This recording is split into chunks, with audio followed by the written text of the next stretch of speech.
네, 2월 6일 화요일입니다. 그래도 응원합니다라는 제목으로 함께 은혜 나누겠습니다. 사도행전 15장 36절에서 41절까지를 본문으로 합니다. 위대한 문학가 세익스피어가 한 말입니다. 잘 있거라. 우리가 언제 다시 만날지는 아무도 모른다. 네, 이별, 결별을 맞아서 했던 말 같습니다. 자, 사도행전 15장 36절에서 41절 읽겠습니다. 며칠 뒤에 바울이 바나바에게 말하였다. 우리가 주님의 말씀을 전파한 여러 도시로 신도들을 다시 찾아가서 그들이 어떻게 지내고 있는지를 살펴봅시다. 그런데 바나바는 마가라는 요한도 데리고 가려고 하였다. 그러나 바울은 밤빌리아에서 자기들을 버리고 함께 일하러 가지 않은 그 사람을 데리고 가는 것을 좋게 여기지 않았다. 그래서 그들은 심하게 다툰 끝에 서로 갈라서고 말았다. 바나바는 마가를 데리고 배를 타고 키프로스로 떠났다. 그러나 바울은 신라를 택하고 신도들로부터 주님의 은혜가 함께하기를 바라는 인사를 받고서 길을 떠났다. 그래서 시리아와 길리기아를 돌아다니며 모든 교회를 튼튼하게 하였다. 네. 자, 바울은 바나바에게 1차 전도 여행에서 복음을 전했던 장소들, 자기들이 이제 교회를 개척했단 말이에요. 거기를 다시 방문하자고 제안합니다. 네, 이미 전도된 사람들이 믿음 안에서 신앙의 뿌리를 견고하게 내리고 있는지 살펴보자고 한 건데요. 뭐 이거에 대해서 바나바가 뭐 딱히 거부할 일은 없었겠죠.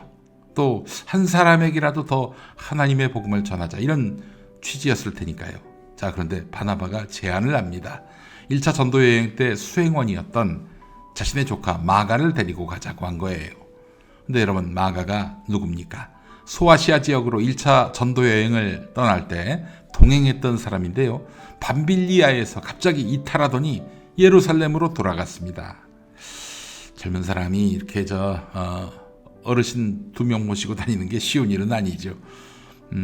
치기 어린 마음에 그냥 거기를 벗어나서 살던 곳으로 돌아간 것 같습니다. 자, 바울은 바나바의 이런 제안을 단호히 거절했습니다. 근데 바나바의 마음을 단단하게 상하게 했던 모양이지요.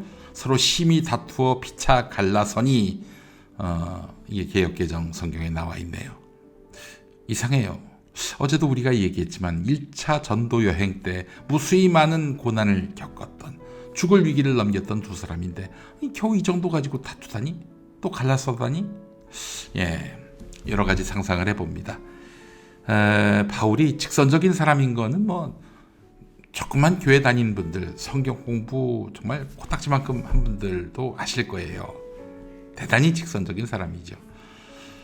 그래서 이제 마가를 다시 데리고 가자라는 바나바의 제안을 받았을 때 바울은 마가가 이탈했던 사실을 다시 들춰냅니다. 사실 마가하고 바나바는 혈연 관계 아니겠어요?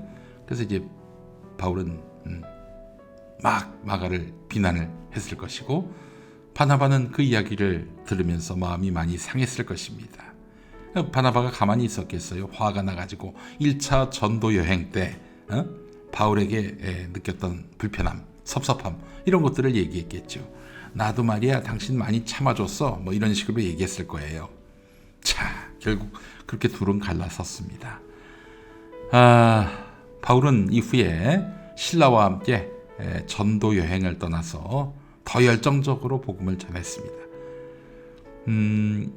이 다툼과 결별이 바울 생의 마지막 날까지 계속됐느냐?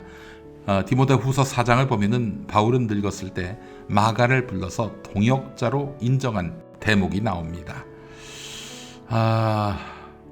그 마가를 나중에는 이제 이해하고 용서했다, 이렇게 봐야 될까요? 마가는 이후로 어떻게 됐습니까? 한때의 실수로 바울의 노여움을 샀지만 근데 훌륭한 사역자로 성숙하게 됩니다. 베드로와 가까이 지내면서 최초의 복음서인 마가복음을 지어서 하나님 나라의 복음을 세상에 전파하게 됩니다. 마가복음이 먼저 쓰이고 그 다음에 마태복음, 누가복음, 한참 뒤에 요한복음이 생긴 거 아니겠습니까? 그 마가가 이 마가가 맞다면 말입니다. 마가가 이탈하고 이에 바울이 노여워하고 나중에 삼촌 바나바가 바울과 갈라서는 이 어지러운 상황에서 마가는 깊이 반성했던 것 같습니다. 성찰한 마가를 하나님은 훗날 크게 쓰셨단 말이죠. 한때 실수, 모자람 이런 것이 이 사람의 앞날에 장애가 되는 것은 아닙니다. 깊이 성찰한다면, 내가 보다 나아지겠다라고 다짐한다면 그 사람은 하나님의 사람으로서 재활용 가능합니다. 인간 세상에서는 저 친구는 아니야. 선입견으로 그 사람의 미래까지 다 그냥 통으로 편집해버리는 일들이 많지 않습니까? 그러나 하나님의 세상에서는 그런 것 없어요. 달라지려고 하는 사람들에게 얼마든지 재기의 기회를 주는 것이 바로 복음입니다. 하나님의 사람으로서 나는 더욱 쓰임새 있는 사람이 될 수 있습니다. 과거에 매이지 않고 극복하는 인생이 됩시다. 하나님은 분명히 그런 인생에게 길을 열어주실 것입니다. 기도하시죠. 선을 이루시는 하나님, 하나님이 허락해 주신 교회, 가정, 삶의 현장에서 이웃을 만나게 하시니 감사합니다. 우리가 나와 다른 사람들을 통해서 하나님의 뜻이 이루어질 수 있음을 믿고 격려하는 삶을 살아가게 하옵소서. 예수 그리스도의 이름으로 기도합니다. 아멘. 네, 에디 브라운의 우리 다시 만날 때까지 연주 찬양인데 굉장히 감동이 새롭습니다. 이 찬양 함께 하시죠. 한국기독교장로회 총회교육국이 만드는 말씀과 삶, 말씀과 삶으로 새벽 성서 읽기 진행하고 있습니다. 여러분 많은 구독과 구매 바랍니다.